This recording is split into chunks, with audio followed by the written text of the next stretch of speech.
Well, friends, thanks so much for joining us. First off, I'd like to thank everyone. I know it's in the evening and it's late, and hopefully um, you've had a full productive day, and I'm grateful for the time we're getting to spend.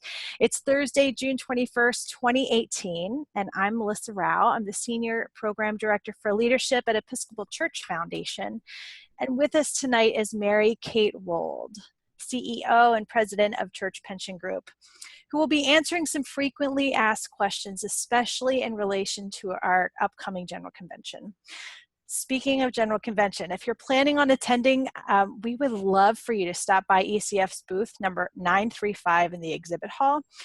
We'd love to give you some really great ECF swag, so stop on by. Now, before we begin, I just want to review some housekeeping tips. While Mary Kate is presenting, feel free to open your chat box and type in any questions or comments you might have.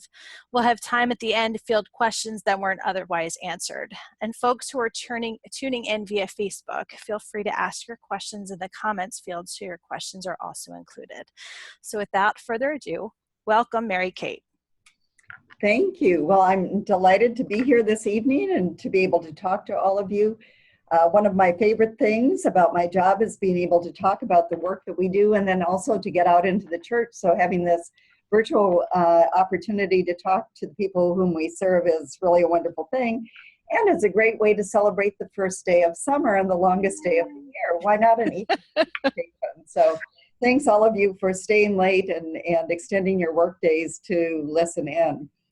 So I just want to give you some background on the Church Pension Fund, and I thought one of the best ways to do that is to use a set of questions that I'm frequently asked as I travel around the church. So that will be the format of my presentation, and we're just trying to get the slides up on our end. I think there we go. Excellent. So first, for those of you who are not terribly familiar with us, the Church Pension Fund has actually three lines of business. First and foremost, we're a pension fund and a benefits organization, so we provide a host of benefits to the clergy and lay employees of the Episcopal Church. And we started that work in 1917, so last year we actually celebrated our 100th anniversary. But we have two other distinct lines of business. They're much smaller than the pension fund itself, but they're housed in subsidiary, standalone businesses of the pension fund. One is our property and casualty insurance company. That has been part of our company since the 1930s. And we provide property and casualty insurance to about 90% of the churches in the Episcopal Church. It's not a mandatory program, so people do business with us who choose to do business with us, but we do find that we provide unique service as a compassionate provider of property and casualty insurance with a real sensitivity to getting churches up and running after natural and other disasters. And then our third line of business is our publishing company. That's been part of our fabric since 1918. So within a year of our founding, we got involved in the publishing business initially with the hymnal, and now we provide the church hymnal, we provide the Book of Common Prayer, various liturgical resources, as well as a variety of spiritual books. So now just turning to some of the frequently asked questions that I get as I travel around the church. Many people ask, well, what is CPF's relationship with the church? And I'm using CPF and CPG interchangeably. The Church Pension Fund, CPF, is the pension fund itself, but oftentimes we talk about the Church Pension Group to sweep in the property and casualty company and the publishing company. So if you see CPF and CPG in these slides, you can kind of ignore the difference, really. So what is our relationship with the church? Secondly, why do we still provide a dinosaur of a defined benefit plan to the church when so many other organizations have moved on from those types of pension funds? Thirdly, why do we need so much money? Or as some people say, why does the pension fund have more money than God? And then lastly, how does our work reflect the values of the Episcopal Church? So let me start with the first question, which is, what is CPF's relationship with the church? So we were envisioned by Bishop William Lawrence of Massachusetts over 100 years ago. before the advent of the pension fund,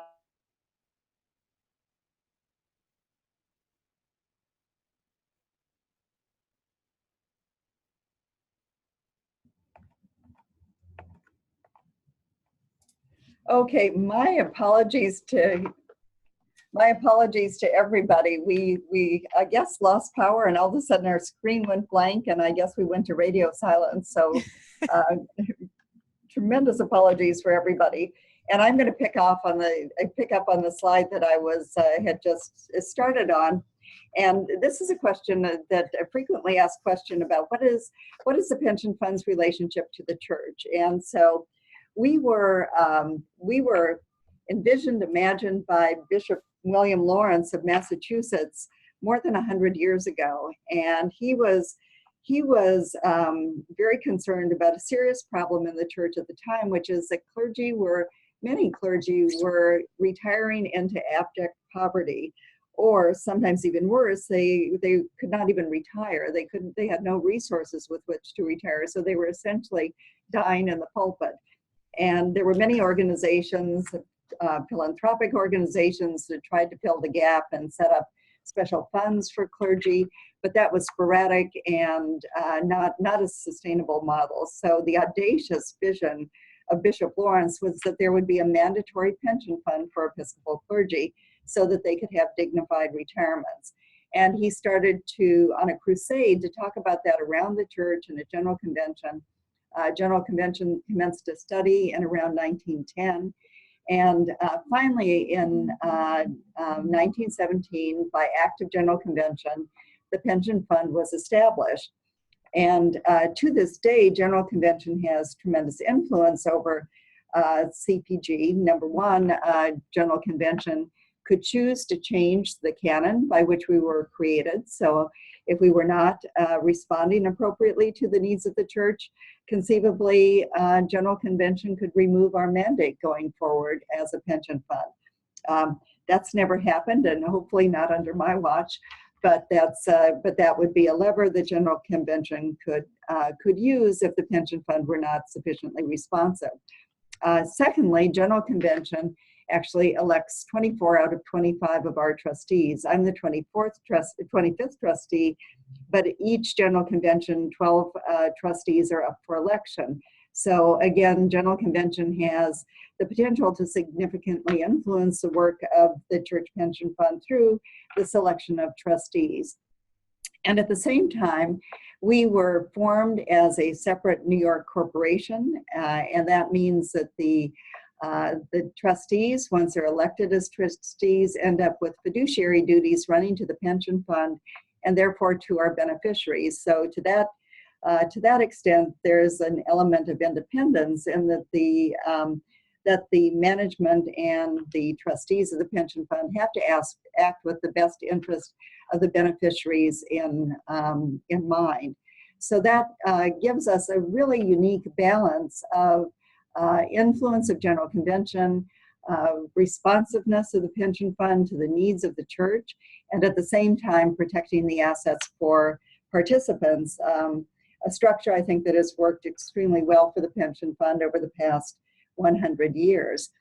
And now I want to share with you a video that was prepared for our 100th anniversary that I hope will give you a little more flavor about the work that we do.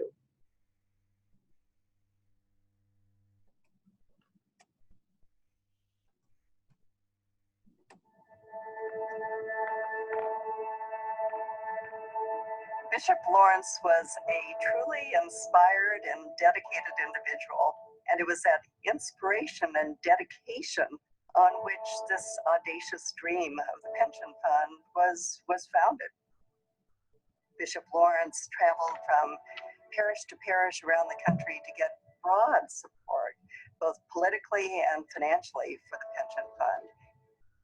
So he believed that clergy could not be effective as clergy if they had the anxiety of wondering what was going to happen to them in retirement and in old age.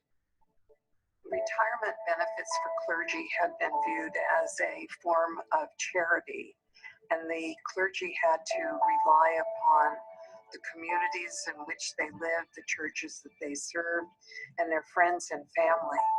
Bishop Lawrence's vision was that clergy should be entitled to have a secure retirement for themselves and their families.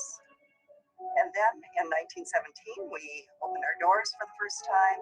And in that very year, the first check went out to retired clergy. Over the 100 years that's passed since then, we've paid out over $5.5 billion in benefit payments. Assets under management have grown to $12 billion. So at the very beginning, we were a pension fund for clergy. We expanded to cover lay employees. Other needs came to light. We created a life insurance company, and then we expanded some other benefit areas like healthcare and disability.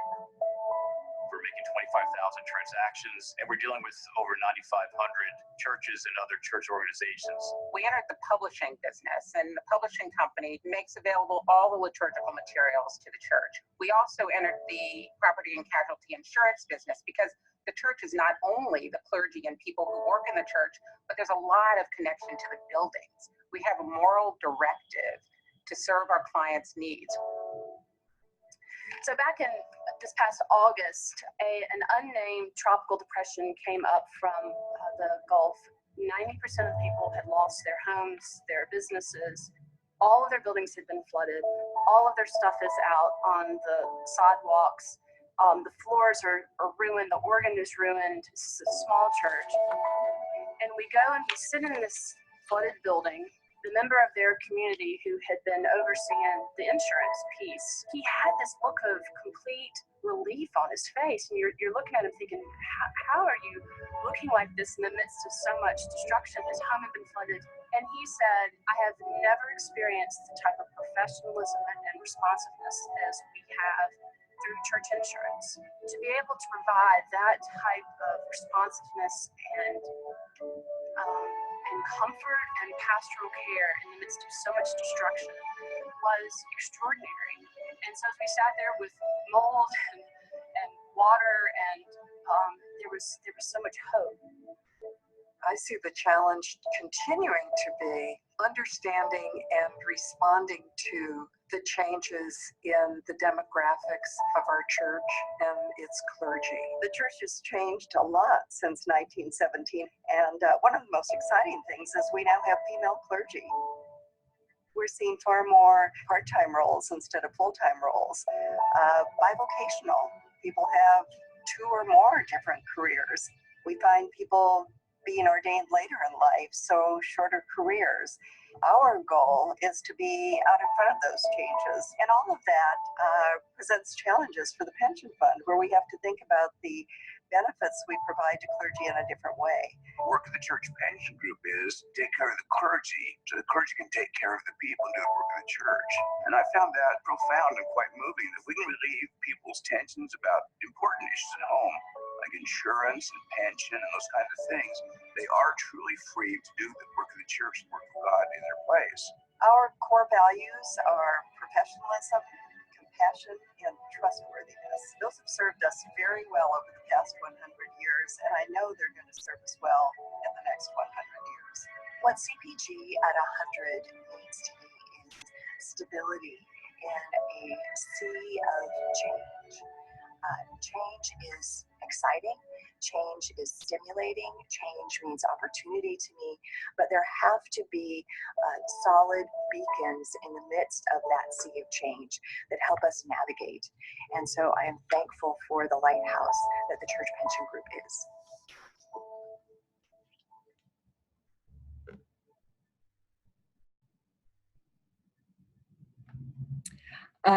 The second question that I frequently hear is, why does this church still have a defined benefit plan?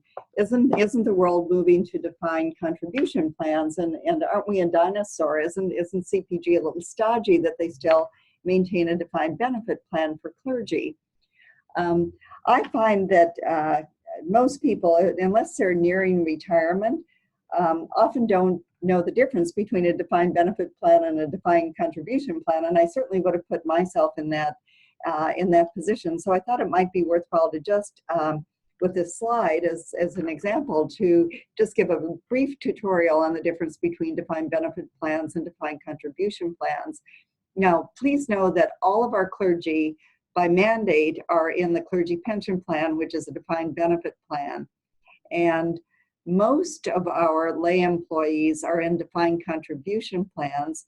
Plus, our clergy have the option of putting additional savings if they wish into a defined contribution plan called the RSVP plan. So at CPG, we maintain and sponsor both types of plans, but by far the biggest plan we have is the defined benefit plan for clergy.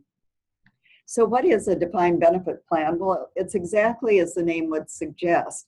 A defined benefit plan provides a defined benefit, a stated minimum amount that each retiree will get every year for the remainder of their life after retirement. So it's a promise that that no matter what happens with the assets and such in the plan, the retiree is going to have a certain amount that the retiree can count on for the rest of his or her life.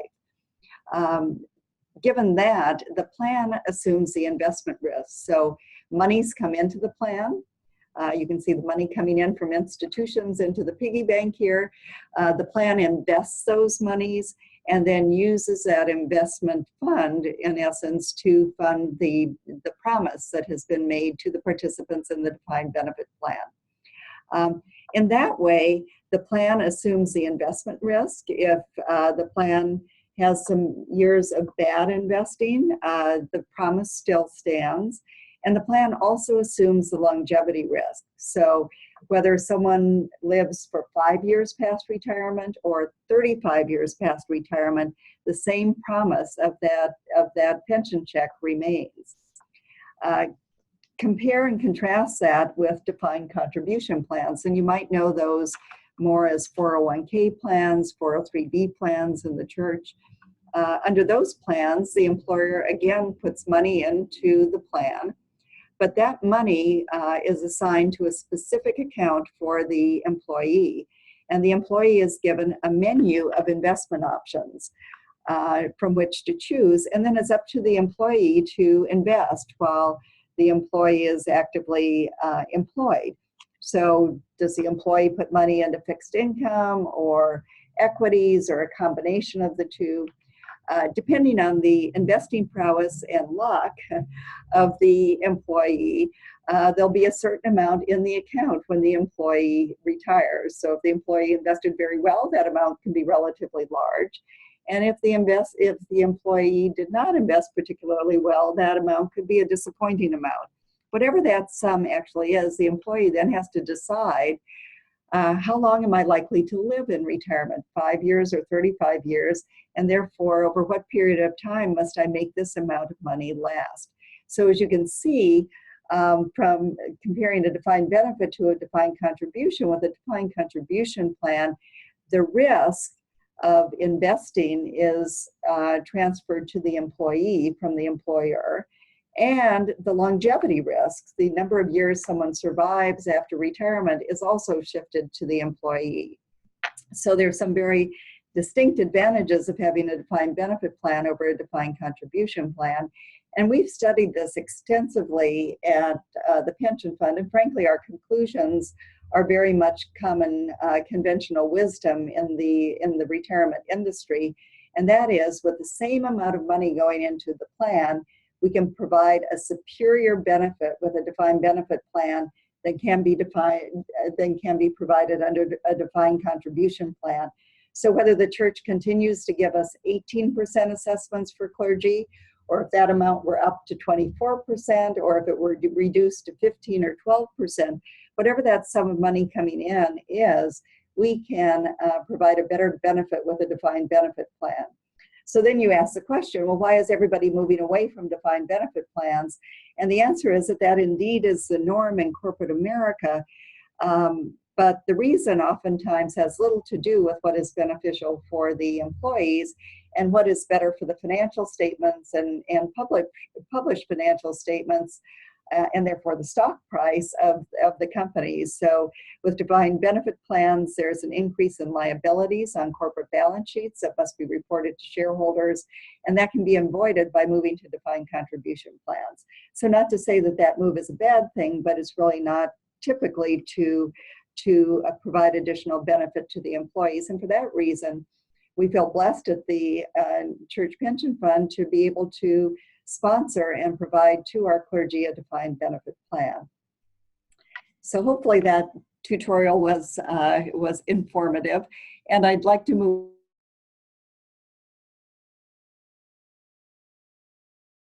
pension plans, and so it's kind of a subordinate question to what I just discussed, and oftentimes we get questions at the pension fund, which is, well, why do you pay different benefits to male and female clergy? Why do female by and large get lesser pensions? Or why do you pay different pensions to rural and urban clergy, and so on and so forth? So we get questions of parity. And let me say that the clergy pension plan historically, back to our very founding, has been based on a formula that takes into account the compensation of clergy while they're working and the number of years that they spend in the pension fund. So the higher their income is during their active ministry, the higher their pension will be, and the more years they have in the plan, the higher their pension will be. And in essence, the pension is seen as a replacement paycheck, so to speak, and is intended to try to enable participants to continue the lifestyle that they had while they were actively working. So for that reason, you have this kind of income-based formula for the pension plan that is very, very typical of defined benefit plans in all industries across the country. So questions have been raised about, well, should we have a different structure, and should we go to something that would be more like a flat pension system where everybody gets the same pension in retirement? So a couple of observations on that are the canon by which the pension fund was created provides that the plan must continue to be administered consistent with the original intent of the canon, and that has been interpreted in past general conventions to mean that we must continue an income-based pension system unless there is a canonical change. So that's one consideration. The second thing is that as a legal matter, we cannot go back and reduce pensions that have already been earned. So for retirees who are having their pensions paid out, or for people who have been working and have amounts vested in the plan, we can't go back and reduce those. So we could only do something on a go-forward basis. And then I think the question for the church and the pension fund is, what about the expectations of clergy who have gone into ministry expecting certain benefits from the pension fund? At what point is it fair to change those expectations? But that ultimately is a conversation for the church. And of course, if we if we were given a signal from the majority of the church that the system should be changed, then of course we're here to effectuate the will of the church with respect to benefits. The other area where we get a question that is oftentimes falls under the moniker of parity is why are clergy and lay pensions so very different? And that is really baked into the system. We were very, very gratified that in 2009, General Convention saw fit to mandate pensions for lay employees. There'd been conversation about that and studies since the 80s in General Convention, but only in 2009 was there a mandate that lay employees must have pensions. However, at that time, General Convention mandated that the amount going into the lay pension system for lay employees would be 9% as compared to 18% for clergy. And secondly, unlike the mandate that clergy must be in a defined benefit plan, parishes were given a choice to put their lay employees into either a defined contribution or a defined benefit plan. And we find now that about 89% of our lay employees are in defined contribution plans, unlike 100% of clergy who are in the defined benefit plan. So as you can see, simply by the structure by which the lay pension system was created, we're going to have very different benefits for lay and clergy. And that's not something that the pension fund can control without further action by General Convention. And then lastly, a question that we get is, why are pension benefits generally much richer for clergy in the United States than they are for clergy in non-domestic dioceses?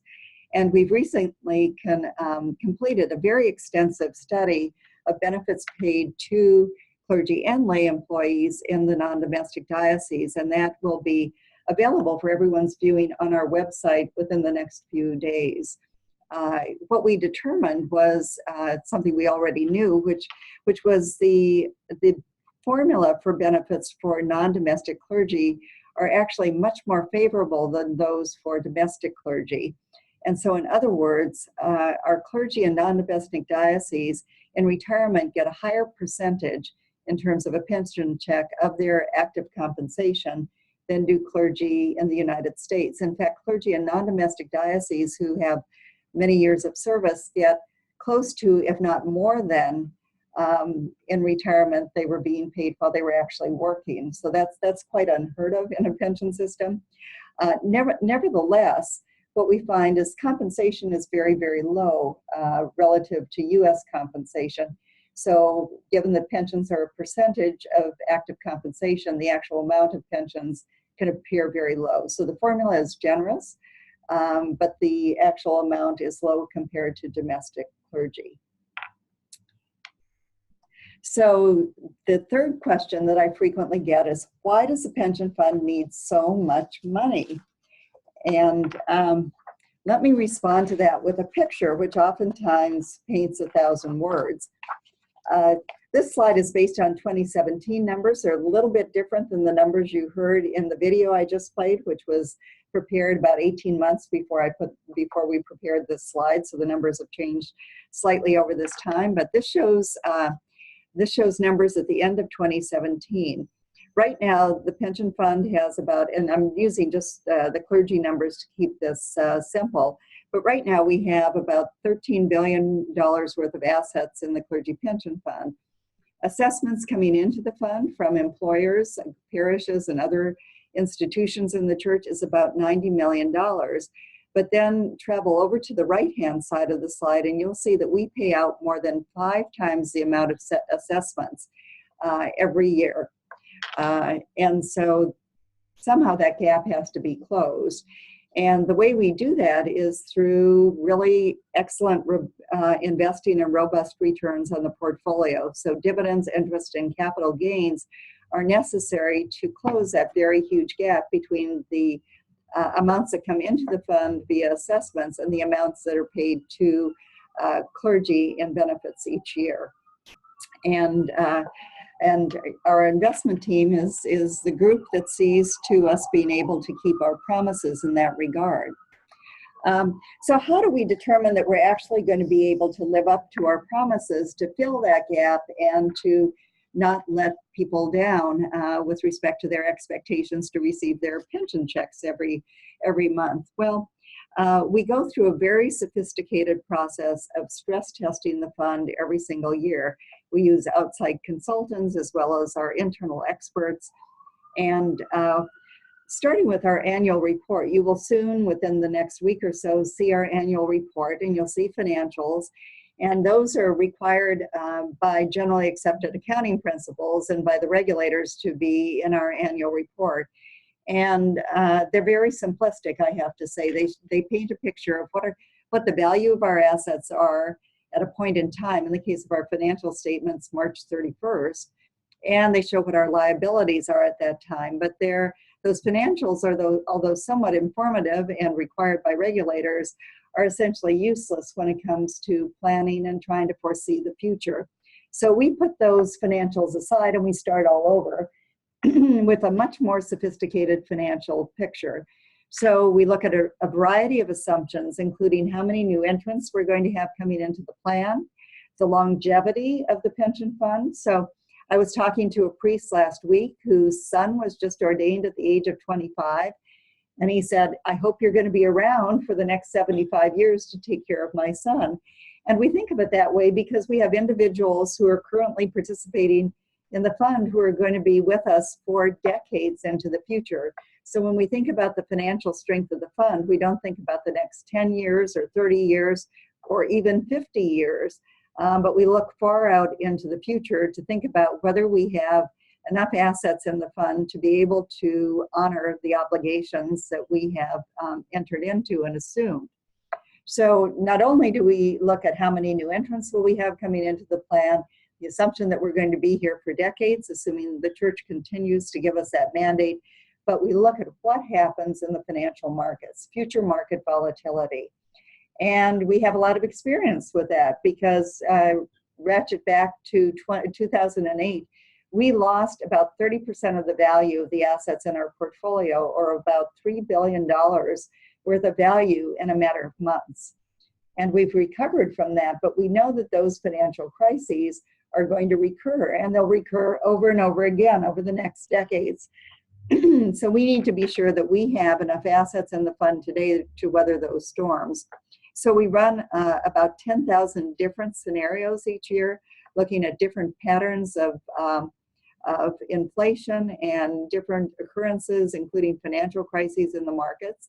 And in doing that, we've come to the conclusion over the last few years that we have a high degree of confidence that we can uphold the promises that we've made, but we also are in a cautionary zone. So we're not in a position to substantially increase benefits that we pay, or otherwise increase or compromise returns in the portfolio. And if assessments were actually reduced, then we'd have to reevaluate the level of benefits that we pay. But the good news is, based on our current promises to the church, we feel comfortable that we're in a solid financial position. So the last question that I will address and that I'm asked is, how does our work reflect the values of the church? And I thought I'd show you that the influence of the church on how we think about our work. Our purpose, which I think most people at CPG could recite in their sleep, is that we exist to support the clergy and lay employees of the Episcopal Church in their calling to spread the gospel. And given our particular mission as a pension fund, that means that our vision is to provide our clients with the highest possible level of financial security when they retire, but in a way that is consistent with exemplary financial stewardship and is also consistent with the evolving needs of the church. And we're passionate about pursuing that vision. Our core values, which I think are unique in the world of financial institutions, are to be professional, compassionate, and trustworthy. And that purpose, vision, and core values influence all of our products, all of our programs, and the way we think about our asset portfolio. Now, of course, all of our programs and products uniquely reflect our values and our mission to serve the church. I'd like to highlight in particular changes we've recently made to the clergy pension plan, which were several years in the making as we traveled around to listen to the church and understand evolving patterns of ministry. But a new plan launched January 1st takes into account part-time bivocational clergy, people with long breaks in service, later ordinands, people with interim ministries, and we have minimum pensions for the lowest paid clergy, and a variety of other initiatives to reflect the needs of the Episcopal Church. And then when we think about our portfolio, of course, the main reason for our asset portfolio is to further our distinct mission of providing that safety net of security and retirement to our clergy and lay employees. And I want to note that it was as we seek to invest as successfully as we possibly can to close that gap that I showed you between assessments and benefits. We're very focused on environmental, social, and governance concerns with respect to our entire portfolio. And even though we are focused on driving the highest possible returns in the portfolio, we still seek to do good while we do well. So as a pension fund, we can never compromise returns. Nevertheless, we have a very intentional and I think powerful strategy in socially responsible investing. And that is, first, to invest for positive impact. Second, to be involved aggressively in shareholder engagement. And third is to promote thought leadership. On the first strategy, investing for positive impact, We have a strategy for what I often say is looking for that needle in the haystack of good investments that promise the type of returns that we have to be good financial stewards of the pension fund, but at the same time to find investments that do both social and environmental good. And we focus on the environment, on economically targeted investments, which include microfinance, low-income housing, and on women and minority-owned businesses. And we're extremely proud that we now have about $1 billion that's either invested or committed to be invested in these socially and environmentally conscious investments. And that is not an easy number to achieve, because a lot of these investments are very small. It will be $5 million investment, $7 million investment. They take a lot of elbow grease to find and then to pursue. And so that $1 billion is actually populated with a vast number of actual investments. And so we're very proud of what we're doing there. And that number, our hope is, will only grow over time as we continue to span out over the world and source these types of investments. The second major strategy is shareholder engagement. And what that means is that we approach the public companies in our portfolio and try to influence them to behave in ways that reflect the values of the Episcopal Church. And we do that in very close partnership with the Committee on Corporate Social Responsibility of Executive Council. And we've jointly decided the areas in which we'd like to be most active, and those are the environment, human rights. Most recently, we've been focused on sex trafficking and corporate diversity. So in the environment, we've engaged with large energy companies to influence the degree of disclosure they have with respect to their impact on the environment. We've engaged in the area of human rights with transportation companies about training their employees to detect and prevent human sex trafficking. And in the area of corporate diversity, we've worked hard and successfully to get companies to expand their boards to include people of underrepresented groups, including women and people of various ethnic and racial backgrounds. And we've been very happy about the work in that area, and it's been a close collaboration, as I've said, with the Committee on Corporate Social Responsibility. And then the third area in which we're very active is as a recognized thought leader, not only in the church, but more broadly in the socially responsible investing industry. We convene people to have conversations about corporate social responsibility. We connect people with investment ideas and with managers we use. And it's an area where we've been extremely active and been very pleased with the results that we've seen. So one recent example is that we've been in conversation for a while with the Church of England, and they're very active in shareholder engagement, and we have been too, and we've shared ideas and we've learned from them. But one area where they had not been active was in making positive impact investments. They said, as fiduciaries, we don't think we can invest in that area without leaving money on the table.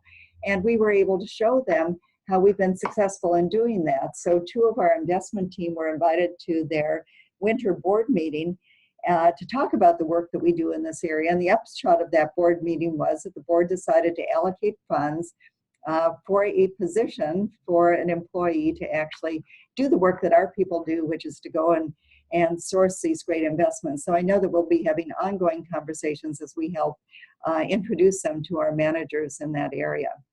And one of the other things we've done most recently in recognition of our 100th anniversary is to host important conversations around the church in the area of socially responsible investing. We've had insights and ideas panels in New York, Minneapolis, Houston, and San Francisco. Perhaps some of you attended those. If not, we have videos on our website with some of the best from those meetings. And we're going to be having a mini insights and ideas event on socially responsible investment at General Convention, as well as a second one on changing demographics of the church. And if you're at General Convention, we would hope and invite you to join us.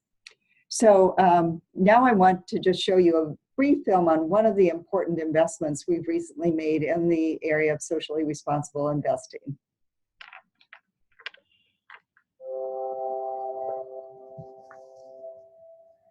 I started Abana in 2008. I wanted to take on affordable rental housing. I believed that there was a different approach that we could take that was different than some of the methods that were historically tried. When we first started looking at social responsible investing, one of the ways that we thought we could have a big impact is through affordable housing.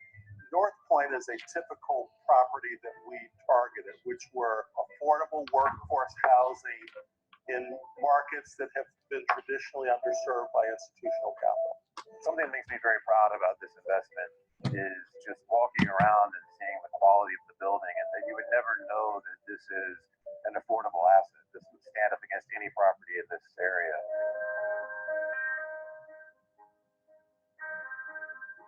Where you live is such an important part of who you are.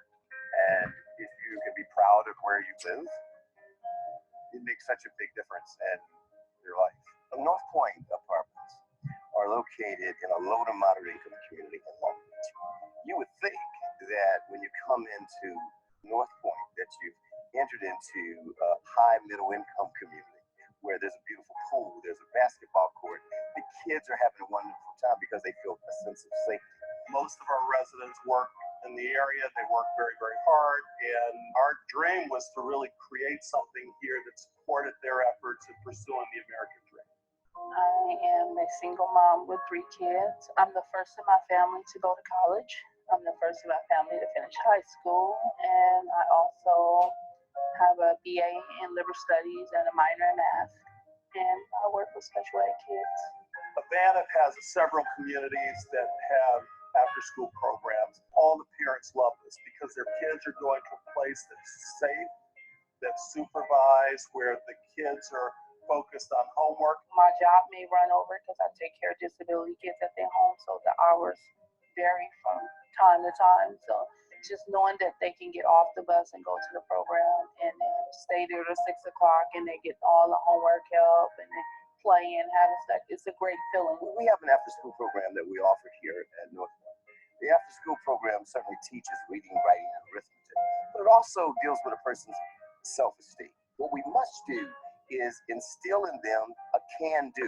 I can grow. I am able to prosper. This is my place. This is my starting place. Northpoint does this.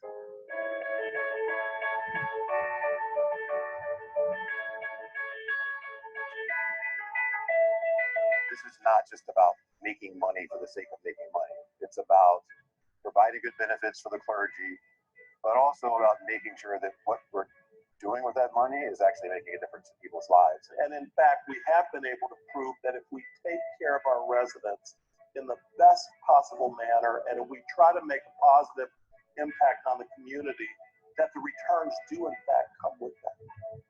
Management is concerned to make sure the bills are paid, but they're also concerned about those who pay the bills. So it really isn't about a trickle down, Lord, is it? It's about a trickle up. It's about everyone participating in the ownership of Northpoint.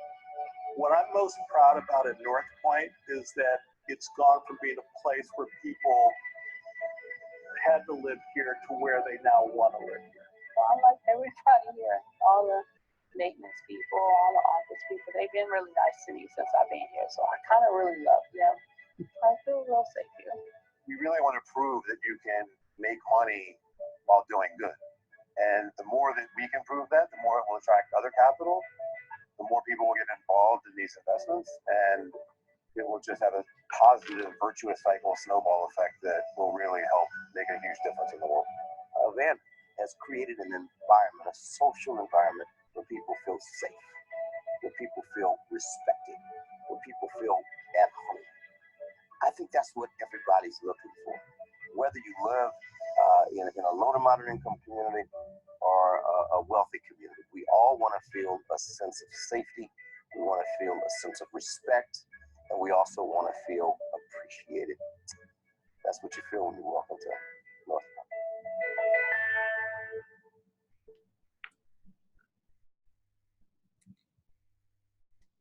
Thank you. So we're on social media, and more information there: Facebook, Twitter, and LinkedIn. So follow us if you're interested. Just a little cartoon from J. Sidebotham. We have been, as a pension fund, very traditional. We've been somewhat neophytes in social media, so we're getting involved, and Jay is remarking on that here. And we'll be in Austin at General Convention. If any of those of you who are there, please visit us at our booth. And as I mentioned, we're going to be having these mini insights and ideas panels, one on changing demographics and one on investing for positive impact. Everybody's invited, and registration is open, so please join us if you're able. And now I think we're ready for questions. Great. Well, thank you so much, Mary Kate. Well, we have a couple questions, and maybe your answers might fuel a few more. The first one is a comment that says, you mentioned shareholder activism. Which corporations have you approached, and in what way? Okay, sure.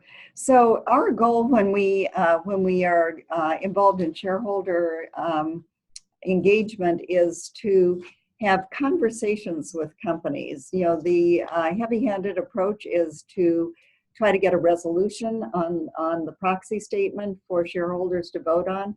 But best practice is try to avoid that, use that as kind of the last ditch lever. So along with the Committee on Corporate Social Responsibility, and using a very senior and talented individual who came to us from the corporate sector, who ran a social responsibility for one of the big financial houses, is our head of shareholder engagement. And we also use an outside consultant, and we as I say, collaborate with the Committee on Corporate Social Responsibility to have dialogues with companies where we see issues. So we've worked with in the area of the environment, we've worked with a large oil and gas company to increase their disclosure, which they agreed to do without having to submit a proxy resolution. We also worked with another large energy company on a similar matter.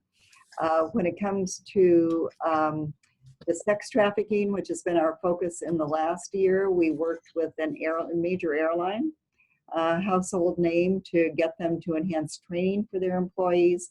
And we had a similar engagement with a large trucking company, and also to provide training of employees and materials to help them recognize sex trafficking and processes and procedures to react when it was suspected. And then I think it was this past year, a large technology company, and can't remember off the top of my head, but a second company when it came to board diversity. And all of these ultimately involved successful conversations that didn't require us to push shareholder resolutions, which is what we desire, because that means we can go back and over a period of years continue to develop that relationship in a positive way. Great.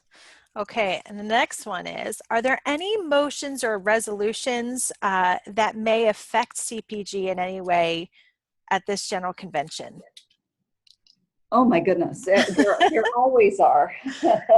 There are always resolutions to affect CPG, and they come to various committees. There is a committee that is specifically devoted to the pension fund.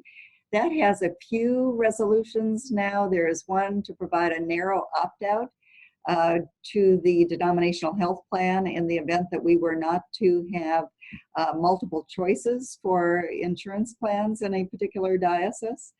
That incidentally, we don't intend that ever to be the case. Secondly, there's one asking us to look at paid family leave for lay and clergy. And the third one is asking us to collect racial demographic data, which we do not do because historically we've only collected information on individuals that's relevant to administering the benefits we provide. And although when we do actuarial analysis and that gender is relevant, race is not relevant to that inquiry. So we never collected that. But so those are the ones coming to the pension fund. There's some coming to the governance committee, coming from the State of the Church committee that met over the past triennium. There's some resolutions coming to the new stewardship and SRI committee that relate to task force to determine the theology of money. And, you know, we're delighted at General Convention to be able to work with all of these committees to provide information and background to help the committees do their work and deliberate. Sure. Great. Well, friends tuning in, listening, and watching, any other questions you have? We just got one in. Let's see what we got. We've got a bunch coming in now. Is there a discussion about reevaluating the 30% figure used to calculate the value of provided housing for clergy? We just, no, and that we just reevaluated it as part of the revision to the clergy pension plan. And in doing so, we went out around the church and we spoke to over 1,500 individuals. And we invited all active clergy and lay employees to engage with us as we presented proposals, and then we got feedback and we brought them back and tweaked them and took them back out into the church again. And 1,500 people took us up on our offer to review our proposals, one of which was how we would calculate housing for purposes of the pension. And the provisions that are in the plan now are the result of the feedback we got from the church as to what would work best in that regard. All right. So recently evaluated, but yes. Great.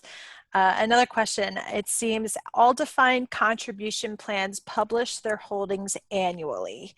And this is more of a kind of an inquiry. It appears that CPG doesn't seem to. Is that accurate? And if so, why? Well, the defined contribution plans are managed by Fidelity, and there's a list of investments. We have about 15, including target date funds, and those are all made public to individuals, and I believe the results of those and returns of those various funds are also made public. So I think we do publish that for the defined contribution plans. Okay, great. Any other questions, friends, before? Incidentally, on that one, if people are having difficulty finding that information, please reach out to us and we can be helpful in guiding you. That's great. Well, friends, again, as Mary Kate mentioned, CPG is going to be everywhere at General Convention and especially at their booth 617. So if you have further questions that we weren't able to get to this evening, I'm sure Mary Kate and her team would be happy to meet with you at the exhibit, in the exhibit hall, and maybe even in the big longer halls. Mary Kate, is there anything else that you'd like to share before we call it a night? Well, I'd just like to say, for those of you who are not going to General Convention and may have questions, please feel free to reach out to me or anyone else in the organization. We're always eager to talk about our work and to provide information and to be helpful to the church. And our partnership with the church over the past 100 years has been wonderful, and we look forward to the next 100 years. So thank you so much for your attention this evening. I really appreciate you tuning in. Thank you. All right, friends. Thank you for the opportunity to do this. Great. Thanks so much, Mary Kate and CPG. Everyone have a great night. Good night. Bye-bye.